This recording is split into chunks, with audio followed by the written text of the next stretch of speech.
ஷபீர் எப்படி பார்க்குறீங்க இந்த விவகாரங்களை? விஜயோடைய ரியாக்ஷன் வந்ததே வந்து ஒரு 3 நாட்கள் கழித்து தான் அவருடைய ஃபர்ஸ்ட் ரியாக்ஷன் வந்திருக்கு. அந்த சம்பவம் நடந்ததுக்கு பிறகு அன்னைக்கு போட்டார். ஆமா, ஒரு ட்வீட் போட்டார். அது வந்து சென்னையில் இறங்கின பிறகு ஆமா ஒரு ட்வீட் போட்டார், அவ்வளவுதான். பட் அவருடைய ரியாக்ஷன் அப்படின்றது வந்து 3 நாள் கழிச்சு வருது அப்படின்னும் போது அதுல இன்னும் கூடுதலான விஷயங்களை பற்றி பேசியிருக்க வேண்டும். ஏன்னா ஏன் அதற்கான தேவை இருக்கிறது அப்படின்னு நான் பார்க்குறேன்னா, நீங்கள் ஒன்று ரியாக்ஷன் கொடுக்கறதே 3 நாள் ஆயிடுச்சு. ரெண்டாவது, இந்த சம்பவம் நடந்து முடிந்ததுக்கு பிறகு நடக்கும்போது அல்லது அந்த ஹாஸ்பிட்டலுக்கு தாவேக்கா நிர்வாகிகள் யாரும் போல, அங்கே இருக்கக்கூடிய கட்சி தலைவர்கள், லோக்கலில் இருக்கக்கூடிய கட்சி ஆட்கள் யாரும் போய் உதவலை, அங்கே இருக்கக்கூடிய லோக்கலில் இருக்கக்கூடிய தலைவர்களும் போக முடியல, மாநில நிர்வாகிகளும் யாரும் போல, கட்சியின் முகங்களாக இருக்கக்கூடிய உங்களுடைய கிரைசிஸ் மேனேஜர்ஸ்ன்னு சொல்லக்கூடிய தலைவர்கள்லாம் இருக்காங்களே, செகண்ட் ரேங்க் லீடர்ஸ், யாருமே போல. அப்போ எதுவுமே வந்து பண்ண முடியாத ஒரு சூழல்ல நீங்க இருந்திருக்கீங்க அப்படின்னும் போது ஒரு 3 நாள் கழித்து நீங்க ஒரு ரியாக்ஷன் கொடுக்குறீங்க அப்படின்னா அது ஒரு ஹோல்சம் ரியாக்ஷனாக இருந்திருக்க வேண்டும். இதுல இன்னொரு அம்சமும் சொல்றாங்க, நீங்க சொல்றதோட தொடர்ச்சியா தான் பார்க்குறேன். இறந்து போனவங்களை தன்னுடைய ரசிகர்கள் அப்படின்னோ அல்லது தொண்டர்கள்னோ அடையாளப்படுத்தவே இல்லை அப்படின்லாம் கூட பார்க்குறேன். அதாவது பொதுவா எல்லாருக்கும் அப்படின்னு நம்ம இறந்து போனவங்களை இப்படிதான் வகைப்படுத்தணும் அப்படின்னு அவங்கள ஏன் அந்த கேள்வி வருதுன்னா, அவங்க வழக்கறிஞர் பேசும்போது சொல்றாரு, இறந்து போனவங்க எல்லாம் எங்க கட்சி கூட்டத்துக்கு வந்தவங்க தானான்னு தெரியாது. அது ரொம்ப பெரிய ஒரு ஸ்டேட்மெண்ட். அப்ப அவர் என்ன சொல்ல அதோடைய தியரி என்னவா இருக்குன்னா, வேற எங்கேயோ இருந்து கொண்டு வந்து போட்டாங்களாங்கிற ஒரு எண்ணத்தை உருவாக்குறதாக அவர் ஒரு ஸ்டேட்மெண்ட் சொல்றாரு. இதெல்லாம் நாங்க எங்க பெட்டிஷன்ல போட்டிருக்கோம்னு சொல்றாரு. அப்ப அந்த இடத்துல இருந்து இந்த கேள்வி வருது. அப்ப இதை வந்து ஓன் பண்ணல, 41 பேர் எங்க ஆளுங்க இறந்துட்டாங்க, என்ன நம்பி வந்தவங்க என்னுடைய தொண்டர்கள், எனக்கான வந்தவர்கள் அப்படிங்கிறது அதுதான் அந்த ஸ்டேட்மெண்ட்ல அவர் ஒரு ஆஸ்பெக்ட பத்தி மட்டும் தான் பேசியிருக்காரு. அதுல ஒரு கான்ஸ்பிரசி இருக்கு, எங்களுக்கு சந்தேகம் இருக்கு அப்படின்னாரு. அந்த சந்தேகத்தின் அடிப்படையில் தான் அவங்க நீதிமன்றத்துக்கும் போய் ஒரு இண்டிபெண்டன்ட் ப்ரோப் வேணும், சிபிஐ ப்ரோப் வேணும் அப்படின்னு கேட்கறாங்க. அப்போ இந்த இடத்துல அவருடைய ரியாக்ஷன் வந்து ஒரு ஆஸ்பெக்ட மட்டும் தான் பேசுது. இன்னொரு ஆஸ்பெக்ட் வந்து அங்க இறந்திருக்கிறவங்க யாரு, அவங்க நீங்க சொன்ன மாதிரி அவங்க எங்க கட்சிக்காரங்க, என்னுடைய ரசிகர்கள், என்ன பார்க்க குழந்தைகள் அவ்வளவு பேர் குழந்தைங்க வந்திருக்காங்க அப்படின்னும் போது இன்னும் கூடுதலாக அவர் பேசியிருக்க வேண்டும். அதை பேசுறதுல என்ன தயக்கம் அப்படின்னு தெரியல. அப்ப யார் அவரை வந்து கைட் பண்றாங்க, யார் ஆலோசனை கொடுக்குறாங்க?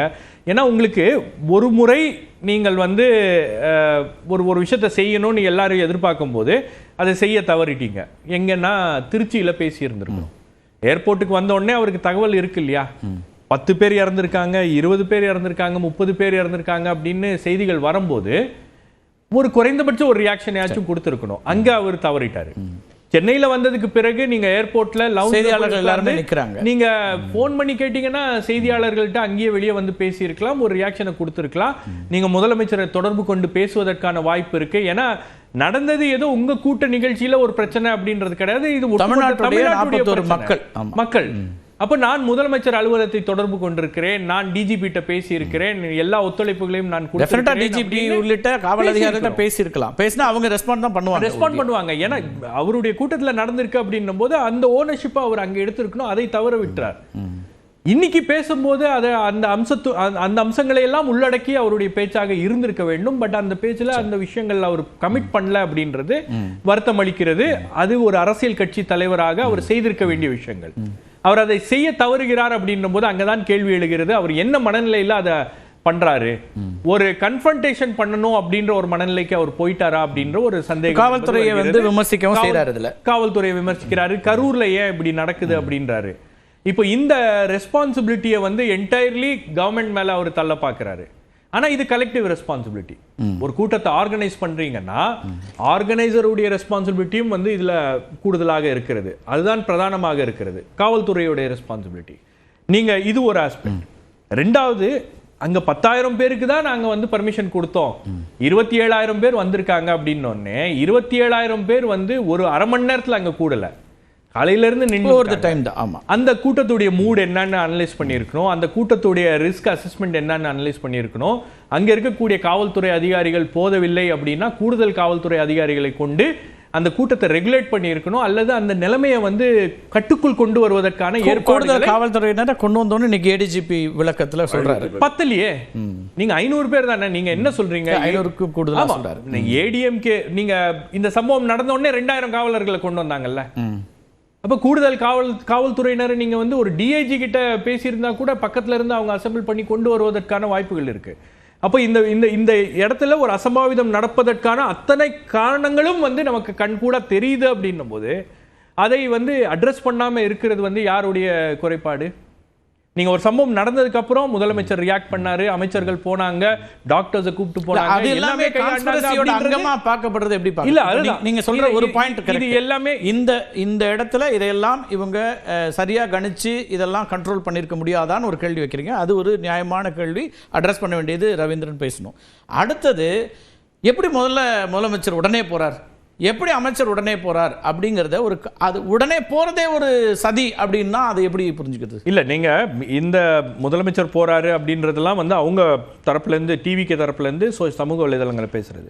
நான் கரூர் போயிருந்தேன். கரூர்ல நீங்க அங்க மக்கள்கிட்ட பேசும்போது எல்லாரும் சொல்லக்கூடிய ஒரு விஷயம், கூடுதல் பாதுகாப்பு கொடுத்திருந்தா இதை தவிர்த்து இருக்கலாம், இந்த சம்பவம் நடைபெறாமல் நாம வந்து இதை கட்டுப்படுத்தி இருக்கலாம் அப்படின்றத மக்களுடைய கருத்தா இருக்கு. இதை எல்லாரும் வந்து எல்லாரும் அதை தான் யோசிக்கிறாங்க.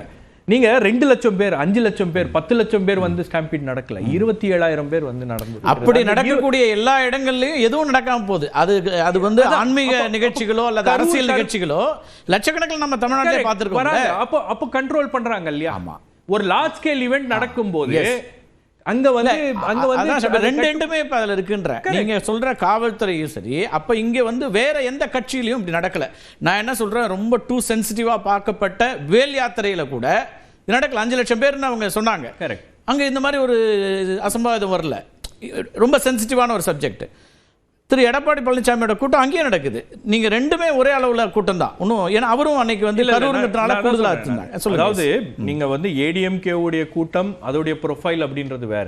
ஓகே, இந்த கூட்டத்துடைய ப்ரொஃபைல் அப்படின்றது வேற. இதுதான் வந்து காவல்துறையோட வேலை. இந்த ராஜகோபால் சார் கேட்ட இந்த ப்ரொஃபைல் மாறுது. இந்த ரிஸ்க் அசஸ்மென்ட் எப்படி பண்ணனும்னா இத ரியல் டைம்ல பண்ணுவாங்க. ஓகே, இத ரியல் டைம்ல இந்த ரிஸ்க் அசஸ்மென்ட் பண்ணுவாங்க. இந்த கூட்டத்தை கண்ட்ரோல் பண்ணி ஓரளவுக்கு ரெகுலேட் பண்ணியிருந்தா கூட இந்த அசம்பாவிதத்தை தவிர்த்து இருக்கலாம் அப்படின்றத என்னுடைய கருத்து, பொதுமக்களுடைய கருத்து. இப்ப 50 மீட்டருக்கு முன்னாடியே இருந்து பேசுங்கன்னு சொல்றது எல்லாமே ரெகுலேஷனோட ஒரு அடிப்படை இல்லையா? இன்னைக்கு நீதிமன்றத்துல கேக்குறாங்களே, ஏன் நிறுத்தல? அவர் சொல்றார், டிஎஸ்பி சொல்றாரு. இந்த என்னன்னா நீங்க பாத்திருப்பீங்க, அவங்க சொல்றதுதான். இதை நம்ம இதை புரிந்து கொள்வதற்காக தான் நான் கேட்கிறேன் உங்கள்ட்ட. நான் ஒன்னு சொல்றேன், ஏன்னா நீங்க அங்க இருந்தீங்க, அதனால உங்கள்ட்ட நான் புரிஞ்சுக்கிட்டேன். இது வந்து ஒரு டிஎஸ்பி ஹேண்டில் பண்ண வேண்டிய ஒரு மேட்டரே கிடையாது. டிஎஸ்பியால முடியல, கேட்கல அப்படின்னும் போது அதை எஸ்கலேட் பண்ணணும். சரி, நீங்க புஷி ஆனந்த் வந்து விஜயோடயே டிராவல் பண்ணிட்டு வராரு. இங்க நிலைமை சரியில்லை. பேருந்துல அவர் ஏறி நின்றிருந்தாலே மக்கள் கலைஞ்சிருப்பாங்கன்றாங்க. நீங்க அதெல்லாம் அங்கங்க பார்த்து என்ன பார்க்க வர்ற கூட்டம் தான் நிறைய இருக்கு அவருக்கு. கரெக்ட். நம்ம அது நடக்கல அன்னைக்கு. பின்னாடி நம்ம அனலைஸ் பண்ணும்போது இது எல்லாமே காரணங்களாக இருக்கலாம். பட் நான் என்ன சொல்றேன், அவரு அங்க இருந்து நாமக்கல்ல இருந்து கிளம்பி வரும்போது ஒரு 5000 பேர் ஃபாலோ பண்ணிட்டு வரான்னா அந்த 5000 பேரை தடுக்க முடியாதா, நிறுத்த முடியாதா? ஒரு 30 கிலோமீட்டர் 34 கிலோமீட்டர் திரும்ப நானே அந்த ஸ்டிக்மா காவல்துறைக்கு இருந்தா நான் உங்கள்ட்ட கேட்க புரிஞ்சுக்க விரும்புறது, பண்ணியிருக்கணும், மாற்றுக்கருத்தே இல்லை. ஆனால் முந்தைய மாவட்டங்கள் நடந்த நிகழ்வுகள், முந்தைய இன்சிடென்ட்ஸில் நீங்கள் அப்படி அதை கண்ட்ரோல் பண்ண போக அல்லது அதை வந்து ஒரு ஆர்கனைஸ் பண்ண போனால் அவங்க என்ன சொன்னாங்க? விஜயே சொல்றாரு, மற்றவங்க சொல்றது வேற. விஜயே பேசுறாரு, பயந்துட்டீங்களா, எங்களை தடுக்க பாக்குறீங்களா, எங்களுக்கு நெருக்கடி கொடு. அப்ப காவல்துறையில இருக்கக்கூடியவங்களுக்கு அது ஸ்டிக்மா இல்லையா? இல்ல நீங்க யார் என்ன பேசினாலும் அது வந்து காவல்துறையை வந்து இது பாதிக்காது. காவல்துறை வந்து is an enforcement authority department. காவல்துறைக்கு வந்து அவங்க சொல்றாங்க அப்படின்றதெல்லாம் தாண்டி எங்களுக்கு பொதுமக்களுடைய பாதுகாப்பு தான் முக்கியம் அப்படின்றது தான் காவல்துறையோட நோக்கம். அப்ப அந்த விஷயங்கள்ல அவங்க போய் உள்ள மாட்டிக்க கூடாது. பட் என்னன்னா என்னை பொறுத்த வரைக்கும் வந்து நீங்க அங்க இருக்கக்கூடிய மக்கள்கிட்ட, கரூர்ல இருக்கக்கூடிய மக்கள்கிட்ட பேசும்போது இட்ஸ் an avoidable tragedy. இதை அவாய்ட் பண்ணியிருக்கலாம். நீங்க கூடுதல் பாதுகாப்பு, கூடுதல் கவனம் செலுத்தியிருந்தா அதை செய்திருக்கும். இன்னும் இந்த ஓனர்ஸ் வந்து வெறும் காவல்துறை மட்டும் கிடையாது, விஜய் பக்கமும் இருக்கு. நீங்க இன்னைக்கு வீடியோ வந்ததுல திரு விஜய் வந்து அவருடைய ஆதங்கத்தை, அவருடைய உணர்வுகளை, அவருடைய எண்ணங்களை வெளிப்படுத்துறாரு. கூடவே வந்து அவர் சிஎம் வந்து அவர் நேராக அவர் கான்ஸ்டியூஷன் சொல்கிற மாதிரி என்னுடைய கட்சிக்காரங்களை பழி வாங்காதீங்க, பழி வாங்கினா என்ன பழி வாங்குங்கன்றார். அவர் மேலே வழக்கே இல்லை இது வரைக்கும் அப்படிங்கிறது ஒரு பார்ட்டு. ஆனால் வழக்கில் எப்போ வேணால் சேர்க்கலாம், அதர்ஸ் இருக்கிறதுனால சொல்லலாம். இப்போ மாவட்ட செயலாளர் கைது செய்யப்படுறதுங்கிறது ரிமாண்ட் ஆகிடுச்சு, ஜுடிஷியலாக கோர்ட் வந்து ரிமாண்டும் பண்ணுது. அப்போ அதை பழிவாங்கல் அப்படின்னு பார்க்கணுமா அல்லது கோர்ஸ் ஆஃப் ஆக்ஷன் அப்படின்னு பார்க்கணும்? 41 பேர் இறந்துருக்காங்க, அதுக்கான அனுமதி பெற்றவர் மாவட்ட செயலாளர், அதான அடிப்படையில். அதை எப்படி பார்க்கணும்? இன்னொன்று, இன்னைக்கு அவர் சொல்லியிருக்கிறதுல இப்போ இந்த மாதிரியான ஒரு சூழலில் இப்போ பெரும்பாலான கட்சிகள் வந்து தொண்டர்களை இன்னும் பதற்றப்படையாமல் இப்போ வந்து இதாக இருக்கணும் அப்படின்னு சொல்லக்கூடிய அறிவுரைகள் இருக்கக்கூடிய இடத்துல இருந்து இன்னைக்கு அவர் என்ன சொல்ல வர்றாரு, என்ன முயற்சிக்கிறாரு? என்னை பொறுத்த வரைக்கும் இன்னைக்கு அவர் கொடுத்தது முழுக்க முழுக்க ஒரு பொலிட்டிக்கல் ஸ்டேட்மெண்ட். அவர் இதை அரசியல் ரீதியாக தான் நான் வந்து எதிர்கொள்ள போகிறேன், அரசியல் ரீதியாக தான் நான் இதை ஃபைட் பண்றேன், இது அரசியல் ரீதியான ஒரு பிரச்சனையாக தான் பார்க்கிறேன். ஏன்னா அவர் கொண்டு வர அந்த அந்த இது இருக்கு இல்லையா, நான் வந்து 5 மாவட்டங்களுக்கு போனேன், 5 மாவட்டங்கள்ல ஒண்ணும் நடக்கல. எனக்கு கரூரை விட திருவாரூர், அதுக்கப்புறம் வந்து உங்களுக்கு நாமக்கல்லாம் இன்னும் கூட்டம் அதிகம். அங்கெல்லாம் வந்து இந்த மாதிரி ஒன்றும் சம்பவங்கள் நடக்கல, கரூர்ல மட்டும் ஏன் நடக்குது அப்படின்னும் போது அவங்க கன்வின்ஸ் ஆயிருக்காங்கன்னு நினைக்கிறேன் நான். ஓகே, ஏன்னா நீங்க அந்த மாதிரி ஒரு விஷயத்துக்காக அவங்க வந்து நீதிமன்றத்துக்கு போனதுக்கு பிறகு நான் வந்து அட்மிட் பண்றேன் அப்படின்னு சொல்ற இடத்துல அவர் இதோட இன்னொரு ரிலேட்டட் சப்ஜெக்டா இப்போ திரு ஆதவ் அர்ஜுன் ஒரு ஸ்டேட்மெண்ட்டை போடுறாரு. அந்த ஸ்டேட்மெண்ட்டுக்கு வழக்கும் பதிவு செய்யப்பட்டிருக்கு. இது பழிவாங்கல் நடவடிக்கைன்னு வருமா இல்லை இதை எப்படி பார்க்கணும்? இந்த இதுக்கு ஆதவ் அர்ஜுனுடைய ஸ்டேட்மெண்ட் என்னை பொறுத்த வரைக்கும் அவரை சுத்தி இருக்கக்கூடியவர்கள்ல எல்லாமே ஒரு என்ன சொல்றது, அந்த அந்த அரசியல் நிதானம் இருக்கிறதா அப்படின்ற ஒரு கேள்விதான் மறுபடியும் வருகிறது.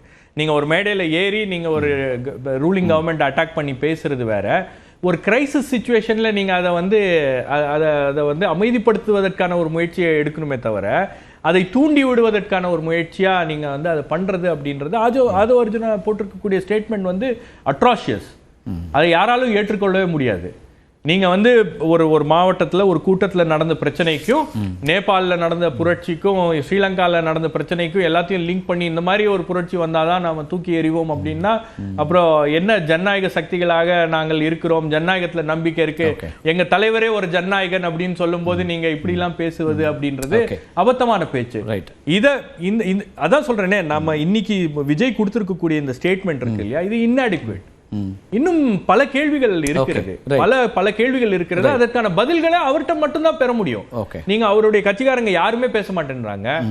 புஷி ஆனந்த் வந்து பல கூட்டங்கள் ஒவ்வொரு நாளும் அழைத்துட்டு தான் இருக்கும், அவங்க தரப்புல இருந்து பேசணும்ல. ஆனா யாருக்குமே அந்த கிளாரிட்டி இல்ல, அந்த இன்எக்ஸ்பீரியன்ஸும் இதுல தெரியுது. ஒரு கிரைசிஸ் நடக்கும் போது நாங்க ஹாஸ்பிட்டல்ல இருந்து அந்த மக்களுக்கு உங்களுடைய ஆதரவாளர்கள், உங்களுடைய கூட்டத்துக்கு வந்தவங்க, உங்களுடைய ஃபேன்ஸ், உங்களுடைய கட்சிக்காரங்க அவங்களுக்கு உதவுவதற்கு கூட நீங்க கூட நிக்கல அப்படின்னும் போது அது எவ்வளவு பெரிய ஒரு மோசமான முதல் கட்ட கருத்தா எடுத்துக்கிறேன். காவல்துறை இன்னும் இந்த இடத்துல இது வந்து கம்பைன்டு இதுன்னு சொல்றீங்க, 2 பேருக்குமான பொறுப்பு அப்படின்னு, கலெக்டிவ் ரெஸ்பான்சிபிலிட்டி. நீங்க பேசலாம். அரவிந்த், இன்னைக்கு வீடியோ பார்த்துருப்பீங்க, திரு விஜய் அவர்களுடைய வீடியோ, அதுக்கு பிறகு அதிகாரிகளுடைய விளக்கம் இதெல்லாம் இருக்கு. பாஜகவுடைய அதாவது என்டிஏவோட குழுவும் இன்னைக்கு வந்து சில விஷயங்களை கேட்டிருக்காங்க, ரெக்கார்ட் பண்ணியிருக்கிறாங்க. இது எந்த திசையை நோக்கி போயிட்டு இருக்குன்னு பாக்குறீங்க? நீங்க முதல்ல விஜயோட வீடியோல இருந்து ஆரம்பிப்போம். விஜயோட வீடியோ வந்து ஒரு பெர்ஃபார்மராகவும் இருந்துச்சு, ஒரு பொலிட்டிஷியனாகவும் இருந்துச்சு, அவ்வளவுதான். அந்த வீடியோ நான் வந்து பெர்ஃபார்மர் பிளஸ் பொலிட்டிஷியனா 2 ஆஸ்பெக்ட்ல தான் இந்த வீடியோ நான் டைசெக்ட் பண்றேன்.